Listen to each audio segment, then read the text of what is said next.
Welcome again, Dr. Wright. Thank you for being with us again with the CARES Learning Partnership. You presented on Wednesday to the main general conference session, the main global camp meeting, and you were gracious enough with your schedule to devote some time to just the CARES Learning Partnership audience. So I thank you for that. For those that did not see your presentation, it will be available on our site. Dr. Wright is the Director of Behavioral Health and Justice-Related Services in Philadelphia, along with several other things, adjunct professor and clinical professor and those types of things at Temple. And the list goes on and on. I don't want to take all the time that we have here for you to present, but thank you for being here. All right, thank you so much. And you see the title of the presentation this today, Mind, Body, Spirit, Health and Wellness in the 21st Century. And on Wednesday, we talked about the impact of trauma in communities of faith. And it's so important that CARES Learning Partnership gave me this opportunity to connect these two presentations. And just want to give you a little bit of background before I go into this presentation, so you can see why they're connected for me in the work that I do around the world. In October of 2019, the World Health Organization sent out a shocking release stating that people have very much a lot of stress and a lot of trauma around the world, not probably a surprise to you. What did shock me was that mental disorders affect 1 in 4 people. Treatment is available, but not being used.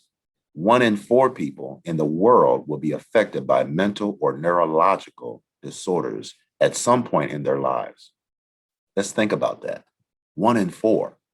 Around 450 million people currently suffer from such conditions, placing mental disorders among the leading causes of ill health and disability worldwide.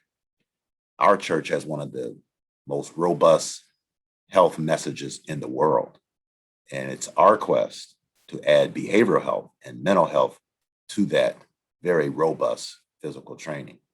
What I can tell you is that one of the things that I've tried to do, in 2015, I self-published a book, and I really felt that God was leading me to do something unique in the mental health space.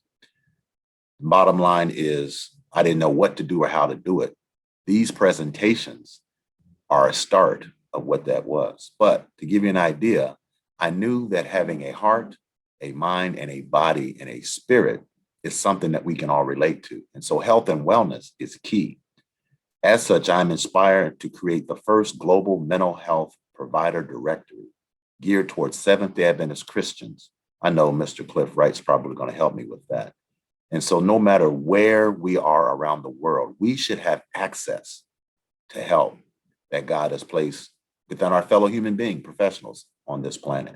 And so my presentation for you today and the one I did on Wednesday is really to bring attention and notice to the fact that God wants us to be healthy, mind, body, and spirit.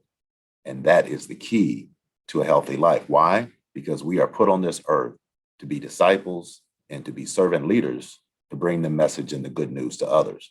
We can't do that, folk, if we're not at our best health, mind, body, and spirit. Next slide. So I wanted to start off with just a couple quotes.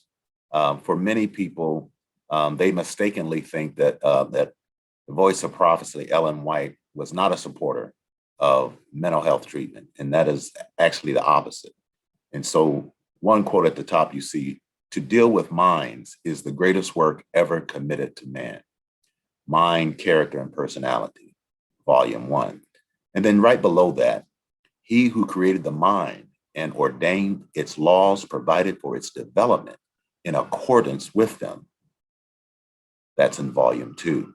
So clearly the voice of prophecy understood that God gives us resources within each other to help each other with the challenges that we have. And so really want you to keep that in mind as we continue to go forward with this presentation. Next slide. So you heard me refer to the World Health Organization earlier. This is one of my favorite quotes from the World Health Organization. "Health is a state of complete physical, mental, and social well-being, and not merely the absence of disease or infirmity." Why is this important? Because most of us focus on the physical aspects. And so it's great to get a doctor's report that says your heart is strong and, your cholesterol is low and everything's going well. And, you can run a marathon. That's great. But that's not the only thing that's healthy. If you can run a marathon, but you do not have relationship with your children, you're not healthy. If you are able to leap tall buildings in a single bound, but you cannot pay your bills, you're not healthy. And if you are able to run a race, get on a bike, and then swim, I think they call that the triathlon. That's wonderful.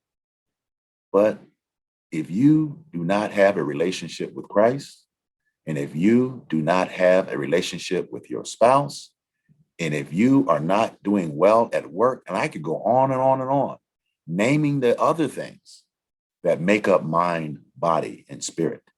Health is the holistic version of we need to be healthy all the way around, not just the physical health, but mind, body, and spirit. Next slide. And so this chart here gives you an idea of what I just gave you examples. I'm not going to read all these. I just want you to see this. You'll have this available to you later, but take a quick look at some of the circles. These are concentric circles, meaning they are intertwined, right? You see social, spiritual, occupational, physical, intellectual, environmental, emotional, and financial. Those are 8. This is just a chart that I happen to like. There are other examples. And I want you to really take a look at this and keep this in your mind as we continue with our talk. Next slide. And so when you think about the factors influencing health, to the left of the pie chart are generally things that are out of our control. Healthcare, I think we would all agree, is not under our control. The environment that we're born into often is not of our making. And the human biology clearly is not under our control. Those are things that come from God and then, of course, our parents. On the right side of the pie chart are lifestyle choices. And again, what I said on Wednesday was sometimes Christians and Adventists think that we don't have the same issues when it comes to smoking or stress or alcohol or drug use. And folks, that simply is not true. And I think we need to be very cognizant of the fact that even if you do not have those issues in your family or your church congregation, we are called to help all of the world. And so if those are not challenges for you, that is wonderful. Praise the Lord. However, what are we prepared to do in our communities to let people know the good news that health is incumbent upon each and every one of us, not only to follow the cosmic rules and regulations, but God's rules and regulations, and then to reach out and help a brother or a sister. The impact of trauma is something I wanted to revisit from Wednesday. Why? Because it's that important. An individual's experience of trauma impacts every area of human functioning. You see a list there that I gave you. Notice the continuation of the whole lifespan. So we've now taken mind, body, and spirit and broken them out into a couple other examples that you can see. So clearly the physical is still there. That's important. The mental and psychological aspect is still there. The behavioral aspect is still there, especially with young people. Sometimes we don't recognize when young people are struggling with depression or anxiety, but we may notice a change in behavior. We call it acting out as an example. That is a red flag for you educators and for you parents to see that the child's behavior has changed. It may not be misbehavior. Maybe that's not the focus. Maybe something has happened to them.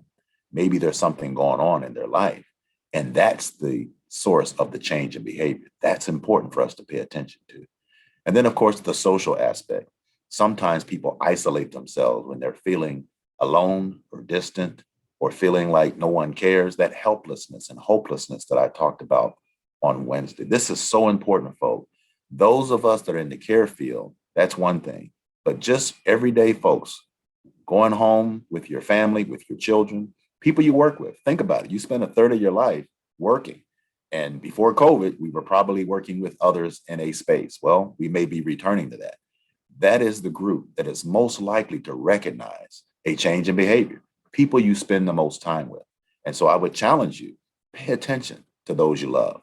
Pay attention to those you work with. Pay attention to those you go to church with, because those challenges are the ones that you'll notice. And then, of course, you see that the spiritual component there is one that we always want to include, because Again, mind, body, and spirit means we want we want the whole organism to be healthy. And that includes having God as the center. Next slide.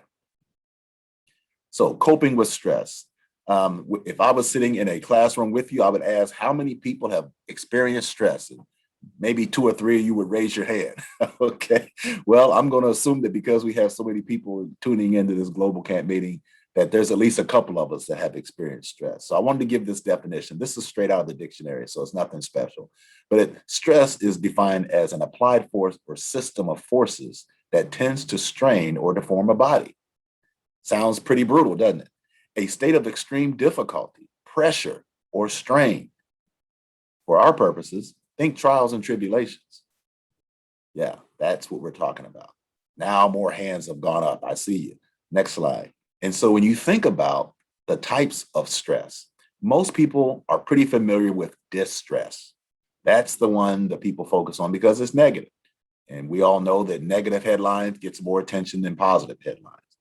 But let me just say that stress is stress. Your body doesn't know the difference between good stress or bad stress. Your body just knows it's stress. That's a physiological reaction to stress.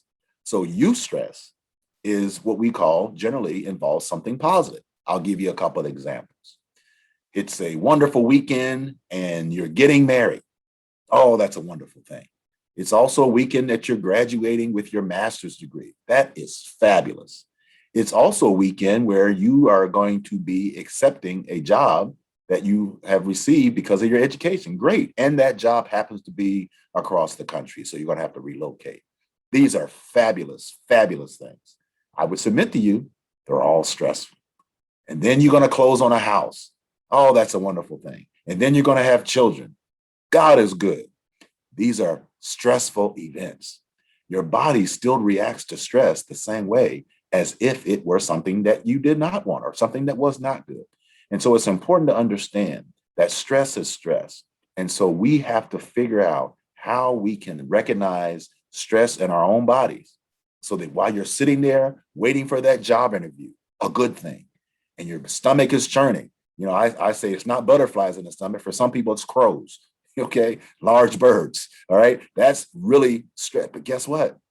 It's an interview. It's a positive thing. So keep those things in mind when we talk about how your body sees things and how our minds interpret them in ways that may not be helpful. And so as we move in that direction, you'll see that when we talk about stress, one of the things that I want to submit to you, and again, if we were sitting in a room together, I'd ask for a show of hands. In this case, I'm not, because I want to submit to you that most of our stress comes from 3 areas: people, places, and things. And when I'm in a classroom, I always tell people, or more likely, if I'm in a church, I'll tell people, don't look to the left, don't look to the right. We don't want people to know that you think they're the source of your stress.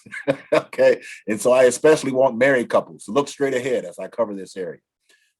Areas where stress is most damaging: physical, resulting in illness or injury. Did you know that if you have too much unresolved stress physically, that your body can break down? You may forget to drink water. You may not eat the way you should. You may not go to bed at a regular time. You may not be getting to sleep or the rest you need. Your body will break down. Emotional, resulting in mental fatigue, forgetfulness, sadness, and anger. Especially with young people, they may not show signs the same way we do. They may be a little more belligerent. They may be more irritated, right? Anger may come quicker, right? Think about when you and your spouse may have some of those small arguments that turn into big arguments because maybe you haven't taken good care of yourself physically. Maybe you're hungry, you haven't eaten. Maybe you're worried and you haven't shared what you're worried about. Those kind of things can really distract you. And that mental fatigue, I'm telling you, it is something that people have experienced a lot of during this past 15 months of COVID. Mental fatigue, forgetfulness, sadness, anger. Psychological, resulting in mental disorders, behavioral dysfunctions, and breakdowns. Obviously, we're talking about something that is clinical. And so those are challenges that many people have experienced during this 15 months of social distancing. And then, of course, spiritual, resulting in discouragement, collapse of faith, and apathy. Have you ever been with a person who said, well, I don't even think God listens to my prayers, or I don't even bother praying anymore? That's a person that is feeling stressed from a spiritual standpoint, as if it doesn't matter. What difference does it make? Nothing changes. Those are individuals that we want to wrap our arms around and say, you know what, friend, maybe you're going through some challenges. Maybe you're experiencing some stress, but there are solutions. And those solutions are not always easy to get to. But when a friend brings you to the side and says, hey, I know someone that can help, we need to take advantages of those situations. That's why God has placed us on this earth, to help each other. The physiology of stress, one of my favorite topics, fight versus flight response. I would add in there freeze, right? Fight, flight, freeze. Now, for most of us, let's just go to the most common example. I was a young man raised in the country, so I'm going to use my example. Born and raised in the country, I was familiar with what to do when you encountered a bear. Okay, so let's look at those three examples: fight, flight, freeze. What do you think you should not do if you encounter a bear? All right, ding, ding, ding, ding. You got that right. You should not fight the bear. All right, most of you got that one right. Okay. Some of you may have hesitated on the second one. Should I run? Well, let me tell you. Data says that bears can get up to at least 35 miles per hour, some 40. I know the bear looks big and slow and clumsy. However, I would not run from a bear. They will catch you, and they will be irritated that you made them run for all that time. So that leaves one choice, friends, and it's the most illogical choice you could possibly think of. Freeze. Who would just stand there? Well, I can tell you that looking at the animal kingdom, you will learn that most of the animals, especially mammals, are really just kind of curious and searching out. They smelled you a mile away. If they wanted to eat you, they would have. They're curious. They're checking things out. It's much better to remain calm, slowly back away. When the bear sees that you are not a threat, slowly take your time, moving, keeping your eyes straight ahead. Now, what does that have to do with our topic today? Well, it has a lot to do with our topic, because when we're not fighting lions, tigers, and bears, oh my, what we are doing is we're dealing with everyday stress in our world. Whether you live in the city, the rural area, the suburbs, or something in between, heightened arousal is something where we have that fight versus flight versus freeze response sometimes when we don't need it. Riding a subway, getting in and out of a cab, walking down the street nowadays, right? Going into a room where nobody's wearing a mask. That may be frightening for you. That was something we didn't have a few years ago. The heightened arousal, the point is that increased flow of adrenaline, if it's in your system, your blood system, and it's not a dangerous situation, you're not in danger. You're not running from a bear. You're not fighting a bear, and you're not standing looking at a bear. You are simply going through the process of stress in life. And yet that same physiological response happens even when there's no danger, simply because of your over worrying and being stressed. That's why it's important to get help. Hyper anticipation, worry, and anxiety replace realistic need to escape danger. So even when there's no visible danger, some of us worry so incessantly that it does impact our physiology. And so behavioral health challenges connected to stress, these are not going to surprise many of you. Depression, anxiety, and substance abuse. Depression affects over 17 million adults yearly in the United States. I gave you the statistic earlier before we got started about the World Health Organization. It talks about 450 million people in general will have a behavioral health challenge or a mental health challenge. Anxiety in the US is about 40 million, or 19% of the population. I want you to take specific note at that bullet below anxiety. Approximately 7% of children age 3 to 17 experience anxiety each year. Again, pay attention to your young person. Teachers, pay attention to the individuals in your classroom on the Zoom call. Parents, pay attention. Youth pastors, whoever is involved in interacting with children, pay attention. Again, you likely would notice a change of behavior before anybody else would, because you're closest to them. And then finally, substance abuse. Again, in the United States, about 21% of adults with a substance use disorder also experience a major depressive disorder. A lot of times people self-medicate because they're depressed or because they're anxious. And it's not because they think it's going to solve the problem or take the pain or the problem or the stress away. People are smarter than that. People self-medicate because they simply want some temporary relief, some escape. And that impacts people regardless of race, ethnicity, gender, religion, and belief system. So this example is one that I use in my book. It's one that really resonates with many people. Two examples: the slow crumble or the fast implosion. Most of us fall into one of those two categories. Those of us that are over 40 will remember that tearing down a building used to be as simple as getting a wrecking ball, and the ball would swing back and forth and hit the building until the building eventually crumbled. Well, metaphorically speaking, let's say that we are the building and that life is the wrecking ball. Most of us do not crumble with the first blow. It's a cumulative effect over time. Blow after blow after blow, not doing anything to resolve the stress, to deal with the stress, just simply kind of tucking our knuckles in and saying, we're just going to grind it out every day. That is not an effective strategy, my friend. The other example is the one of implosion. Do you know anybody that's a walking time bomb?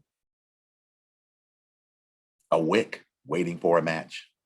Do you know anybody who, at the drop of a hat, will implode or explode into anger? Now, whether you are the slow crumble or the fast implosion, the result is the same. The building crumbles. We have resources and we have supports that can help us move beyond this. Life is full of stress. Stress is inevitable. Life happens. And when it does, God does his greatest work in you. So some quick suggestions. These are just three of my favorites. You may have others. Please send them in, put them in the chat or send them in your questions. If you have examples. The coping with stress, I like to get a massage from time to time. I have old and weary muscles and bones, and so I still work out on a regular basis. So this massage is necessary. But even if you don't work out, it's therapeutic to actually have that help the toxins move out of your pores by getting a massage. Very therapeutic. Mindfulness meditation. That's one I do daily, and you can do it anywhere. I usually do mine when I first wake up before I do my morning devotion. But if I'm running late or something like that, I can also do it in the car. I take 5 minutes to do breathing exercises just to get centered before I embark upon whatever God has for me to do that day. And then, of course, I like to exercise. Exercise is not for everybody, but find something that works for you. A walk on the beach, reading a book, something where you can get away from the daily toil and strain that we all have to encounter in this world. Hostility and depression. Do they hurt? I can answer that emphatically, yes. We all get angry. So this is not a matter of anger. Anger is just an emotion like any other emotion. Hostility, on the other hand, is something totally different. Personality type is less predictive of health problems than its hostility. So some people say, well, I'm a type A personality. I'm really on edge. I'm rigid. Well, that doesn't make you hostile. Hostility is a proneness to anger that is above and beyond just the usual emotion. It could be also considered rage. And when you look at the hostility score on this chart, you'll see that 18 to 31 hostility score seems to be pretty high. That leads me to believe that once life starts taking in and you sign those papers saying, I am now an adult, well, make sure you read the fine print, friends, because when you become an adult, stress tends to increase, mainly because of what adults have to deal with. Emotional inhibition and expression is something that is very common. And I just gave two examples here. Suppressing emotions can become stressful to the body. In other words, holding things in. You really want to be able to express in a healthy way emotions, right? Two ways of letting go of negative emotions is confession. You've heard the saying, confession is good for the soul. Well, there's a reason why. It is relieving of the body, mind, and spirit. And then there is forgiveness. This is a tough one for some people. People say, well, how can I forgive somebody who has hurt me? Well, the important thing to remember, friends, is that forgiveness is not for the person who hurt you. Forgiveness is actually for you. Freeing your mind, body, and spirit to be able to move beyond the hurt and the pain. Because one, you can't do anything about it, right? You can't change the people, how they feel about you. You can distance yourself from them. You can decide, I'm not going to allow myself to be in that space any longer. But technically, we are not capable of changing the behavior of others. We can only change our own. So forgiveness is for you to free your mind, free your body and your spirit so that you do not harbor resentment, hostility, and anger at such high levels that you are not able to move on with your own life. Heartfelt forgiveness, I just wanted to give you an example of what it looks like scientifically. You see the blue line is hurt, the red line is a grudge, the purple line is empathy. And look at where that blue line is, or the turquoise line. Look at how the heart reacts under forgiveness. Compare that to harboring hurt, harboring a grudge. Look at where empathy is. Empathy is just simply putting yourselves on someone else's shoes. So it actually pays off for your health when you forgive, when you're empathic and empathetic with others, and when you do not hold a grudge or hang on to hurts. One of the important things, especially we learned during the 15 months of COVID-19 and social distancing, is the drawing on social support. Sheltering in place was a challenge for many, many people. And what you can see here is that friends can be helpful. People who have networked close connections live longer than people who do not. Now, I know some of you are out there thinking, well, I'm a loner. I prefer to be by myself. Well, that's different when you have a preference and an ability to do that than wanting to be with someone and not having that option. So people that have options of saying, you know what, I just want to steal away to myself. Hey, Jesus had to steal away, get a little peace, walk away from the crowds, get away from the disciples. He loved them, I'm sure, but he needed time to himself. So we're not talking about that. We're talking about utilizing your support system, your network. And everybody, I tell my young people, I don't care if you have 850 Facebook friends, you need at least one good one that you can rely on, that you can lean on, that you can talk to, that will tell you the truth and that will be supportive and loving with you and to you. Partner support, huge thing.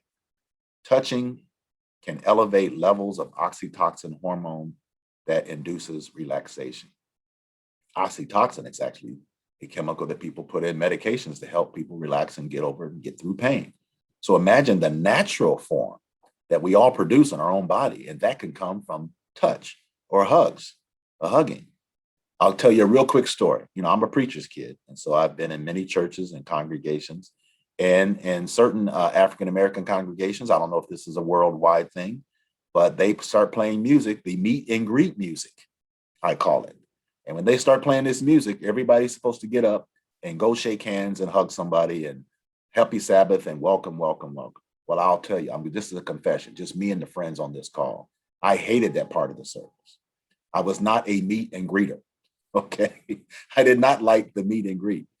However, one day when I came back from college, from Andrews University, it cured me. One Sabbath, this little old lady spotted me across the church and she got up and she came over to me. She gave me a hug. She just fell apart, just disappeared in my arms.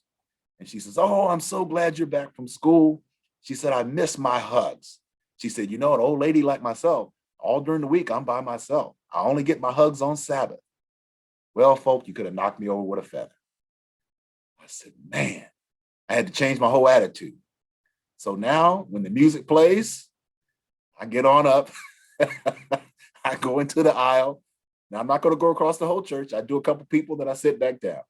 But I recognize that support, touch, hugs, that is very important.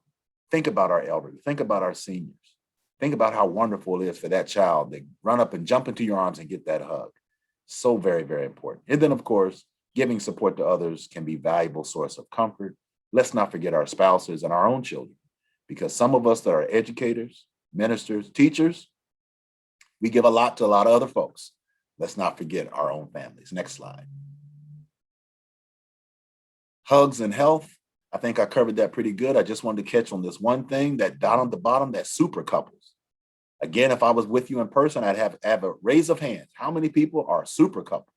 That means you don't fight, you agree on everything, and God is just blessing you and everything is perfect. Well, guess what? Super couples, it's not that they don't fight. Super couples have learned the lesson from a long time ago. Do not let your anger go with you to bed. Now, I paraphrase that, right? Do not let the sun set on your anger. But it sounds much better when you say, don't take your anger to bed. What we're really saying, folk, is process situations in the here and now. Don't hang on to stuff and then a week later talk about, oh, you made me mad last week. Or worse, you know what you did to me last month. Well, let me just share with you. There are many of us that won't remember yesterday as well as we should. So handle these things now. Handle them now. The couple that talks, that has those State of the Union addresses, I call them, they tend to end up being super couples. Talk about it, bring Jesus into it, and you will find yourself moving beyond disagreements and finding yourself as a super couple. Next slide. Drawing on social support, continuing with friends. Close relationships are important. Again, it's not the number of friends, it's the quality. Married couples in particular, don't forget your friendship. Don't forget how you came together, right? Don't forget that you are each other's best opportunity to have mind, body, and spirit health. Friends may be supportive, or they can offer the wrong kind of support. So make sure you choose your friends wisely. But everyone needs friends they can count on. Next slide. How does spirituality influence coping? I just wanted to put a couple things up here for you. And you can hit the next button, Cliff, because it gives you the percentages. And this is what I wanted to get to. This research is very important. It's one of my favorite research as I look at health and spirituality. It's from Harold Koenig at Duke University. It's just really important to know that when you are connected spiritually, you are actually building on solid, healthy mental health, mind, body, spirit, greater well-being and happiness, less depression, faster recovery when you are depressed, less alcohol use and dependence, less anxiety, less drug use, less suicide, and more negative attitudes towards suicide. What are we saying, friends? What we're saying is having that connection, staying connected to a spiritual source, the source of all of us. We don't breathe. Our lungs do not work without the source of Christ. So staying spiritually connected, but also having a brother or a sister in Christ, spiritually connected, one that you can call up and say, hey, it's been a rough day. It's been a rough week. Can we pray together? Or maybe they won't call you and ask for prayer. Maybe you should call and ask, hey, how's it going? How are things? Haven't seen you at prayer meeting. You okay? Is everything all right? Missed you at the tea break. Whatever it is, whatever your relationship is, be respectful of the relationship, but reach out to people, especially during this time. We're slowly opening back up. Depending on where you are in the world, you may still have some COVID challenges, but we can call, we can get on Zoom. We can bring food and water, ring the doorbell, and keep it moving. Whatever you do, stay connected. Social distancing does not mean you don't have to social witnessing. And when you socially witness, you don't have to be face to face, but you do have to remember that there are people out there, seniors, people who may be not doing well physically, people that may be in the hospital that you can't visit, but you can do other things to stay connected. Thank you. Next slide. This is another continuation of greater hope, greater purpose, significantly more forgiveness, better attitude and compassion, and significantly greater social support when you stay spiritually connected. Another one of my favorite texts. So do not fear, for I am with you. Do not be dismayed, for I am your God. I will strengthen you and help you. I will uphold you with my righteous right hand. That's a promise that I lean on a regular basis. Next slide. And so mental, emotional well-being is essential to overall health. I love that shirt, the gentleman in the middle. It's not yours, it's God's. That's also the battles. God fights our battles for us. And having friends that believe in a higher power is one thing. Having friends that believe in Almighty God, Jesus, the Savior of the world, is a very important thing. Make sure you choose your friends wisely. Now, continuing with mental and emotional well-being, there is a positive mental health that all of us need to realize for our full potential. Coping with the stresses of life, work productively, and make meaningful contributions to our communities. That's what we can do when we have mind, body, and spirit health. It's not just for us. It actually allows us to be a benefit to our church and to our community and to our families. These are some suggestions about how to be mentally and emotionally healthy and have well-being. Positive emotional well-being depends on these factors. These are not exhaustive. These are just a few suggestions. The ability to access appropriate mental health services when needed. That's that whole piece about human beings being placed in this earth with skills and abilities and education so that we can help each other. Quality relationships with friends and family. For some of us, we need to ask for forgiveness. For others, we need to ask people to forgive us, and we need to forgive others. The ability to participate and contribute to the community. Being useful and worthwhile, that is a major, major component of health. Feeling like you are needed, feeling like your services will help somebody else. That actually helps you feel better about yourself. And of course, employment in a positive workplace, it's not always possible to have a job you like or a job you love, but it is possible to love what you do from the standpoint of service to Christ. And that may not be what you do for a living every day and get paid for it, but we're all ministers, we're all servant leaders. We all have the ability to exact change and a difference in communities by volunteering ourselves and our services. So even if that's not your job that gives you a monetary benefit, it certainly can help you with mind, body, and spirit. This is examples of how you can, and families can promote mental and emotional well-being. These are suggestions. Some will work for you. I suggest that you put in the chat or share when we have the talk what else you may do, but build strong and positive relationships with family. Work to make sure children feel comfortable talking about problems such as bullying and seeking appropriate assistance as needed. I'm sure that that Cliff's going to talk about the resources that CARES Learning Partnership can do for children and for schools and systems and educators. Encourage children and adolescents to participate in extracurricular out-of-school activities. The learning doesn't stop just because classroom is done. Learning continues. 10 tools to live your life well. Again, not exhaustive. These are the 10 that I like. Connect with others. You've heard me say that many times during this presentation. Stay positive. That's a tough one. When things are going tough, it's hard to stay positive. Get physically active. You don't have to go out and run a marathon, but you do need to get up and walk around and move your bones and your muscles and your limbs. This is one that I find most helpful. When I help others, I feel better. It's one of the things I talk about in my book. The cure for spiritual depression is actually helping other people, finding service, get enough sleep. Of course, get professional help if you need it. That's what we're here for. The usual things that you would know, drink water, eat well, all of those things also apply. Create joy and satisfaction. You do actually have the power to create joy and satisfaction in your own life. Put forth the effort. This is one that you can take with you. I just give you another way of saying it, enhancing positive identity and meaningful connections. And again, reminding you that hope, empowerment, and choices and opportunities are within your grasp. Next, hope in times of trouble. Some of my favorite texts, they'll be available for you to look those up. These are some that have been comforting to me in times of trouble. Finally, I suggest you take time to relax. Easier said than done, I know. But give yourself time to recharge, renew your thoughts, and you will be surprised at how it impacts mind, body, and spirit. Thank you.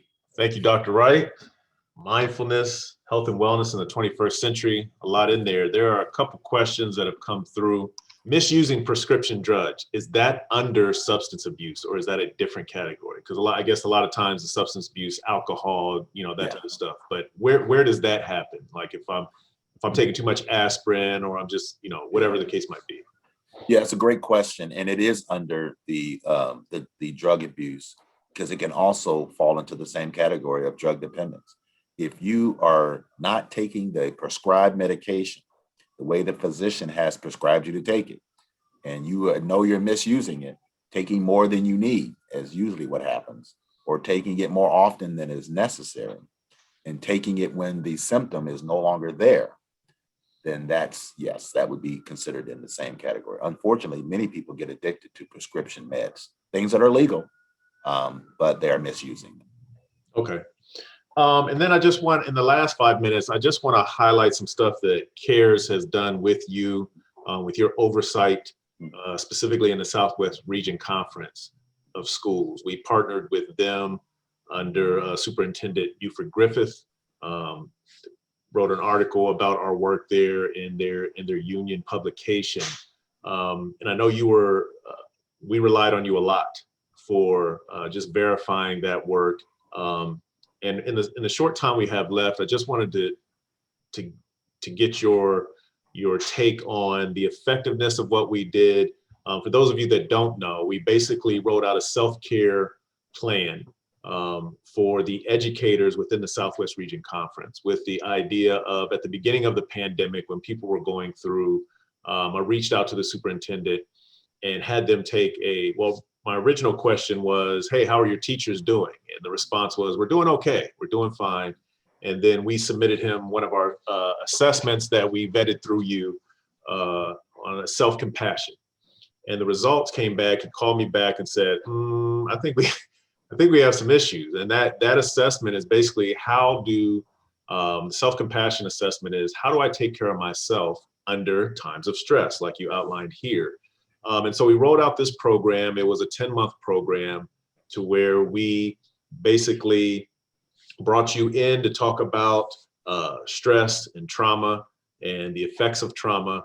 And then our CARES Learning Partnership team partnered with the entire educational department. So the superintendent, his staff, all the principals, and all the teachers of their schools, and met with them and did check-ins each month with their goals and all that type of stuff. And so that's the highlight, the high level of the program. But can you talk to us a little bit about the effectiveness, and when we turned in our data to you, what that spoke to, and as we move forward, is this something that we should feel confident in using moving forward?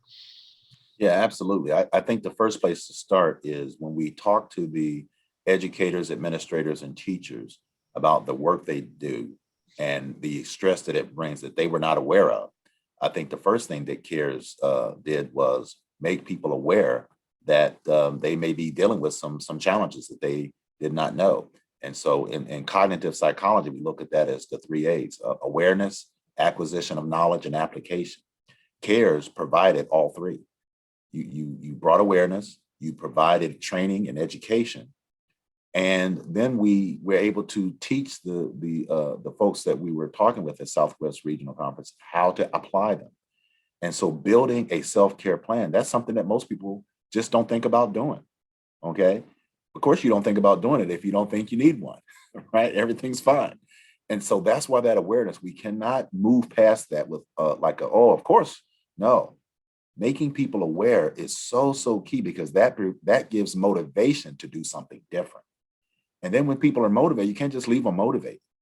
You have to provide them with information. And that's what CARES did, provided concrete scientific information. This is what you're dealing with. This is how you can mitigate it. And this is how you apply it. And then you measure, and this is the great part, when we measure the effectiveness of those who did create a self-care plan, who followed it and are still following it, they have results. They feel better. Them individuals, like I said, mind, body, spirit,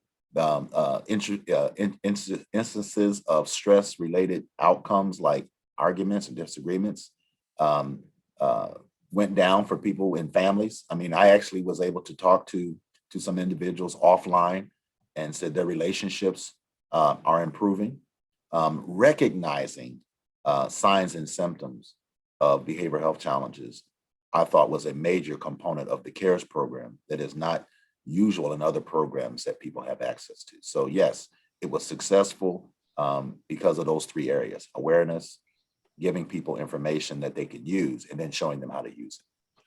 Well, yeah, that's good to hear. I mean, it was amazing, some of the things that came through, the awareness piece, and we've actually taken that from you and your guidance. And so again, appreciating you for that, because that's our unique difference. So our entire program is built around those three A's: making aware, making people aware, giving them the tools, the acquisition of tools. This is how you can deal with it, and then coming alongside of them and helping them, coaching them to apply it. We have since brought on a health coach onto our team, so that as we develop these self-care plans, we now have the option of just having a certified health coach walk them through that plan, to extend our efforts. And so we're going to continue to grow that. It was amazing to hear. I was just thinking of some of the things in your presentation today. We had people saying, when we did our intake, and we asked them what they like most, and you mentioned in your presentation today, you don't have to be a clinician, right? It's your everyday. And what we heard more than anything was, it was nice to just have someone to talk to. Yeah. And what I want our audience to know is, these were not sessions. Mm-hmm. Our longest call was, I think my longest call of the entire school year was 12 minutes. Wow. These are 5 to 10 minute sessions where they're just stopping. It's scheduled. They come in, and we ask them, what's your stress level like today? And they'll tell us, and then we go through and we use a format that we call PERMA, which is personal emotions, engagement, relationships, accomplishments, and meaning, right? And so we asked them those questions. It's the same time each time, but what it did was it started getting them to focus on those that they want to prepare for the call, right? So as they're going through, they're getting ready. So thank you again for taking the time out of your busy schedule to share with us. We look forward to working with you in the future. For everyone that has watched this or will see this in the future, to get access to this presentation, to reach out to Dr. Wright or find out more about the programs that we're doing within the NAD and abroad throughout the world global church. You can reach out to CARES. You can go to careslp.org. All the information will be there.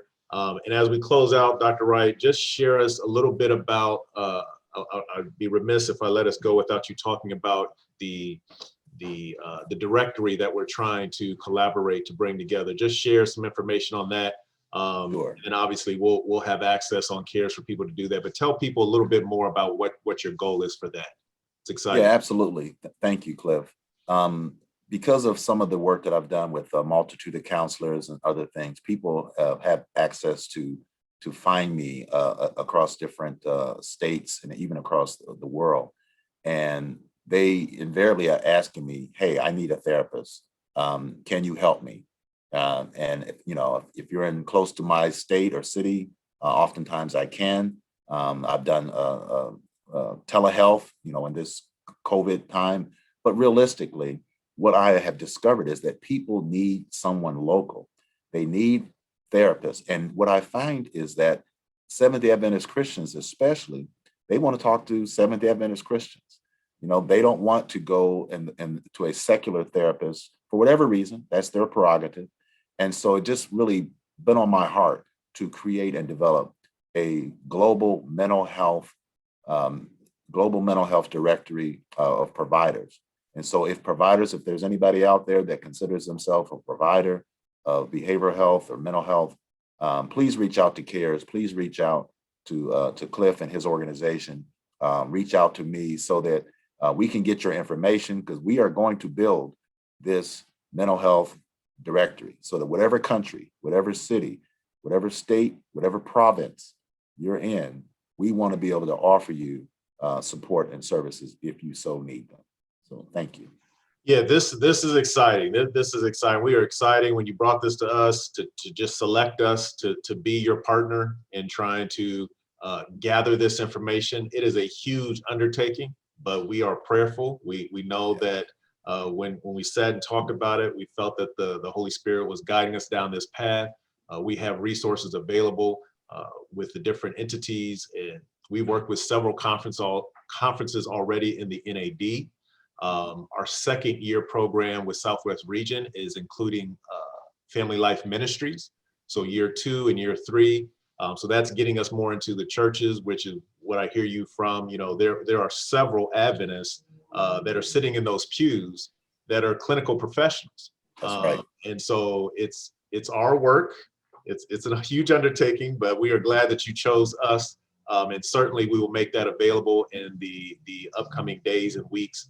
And it will be ongoing. And so we will keep waving this flag and initiating people to turn their information in. It's real simple, just to get that information into the directory so that those seeking Adventist professionals, Christian professionals can have access to that. I think it is a wonderful initiative, and we're happy to partner with you. We have come to the end of our time today. Thank you so much, Dr. Wright. We will be working together in other aspects in the coming weeks and months, and I look forward to seeing you then. To everyone else, thank you for joining us today. Thank you very much.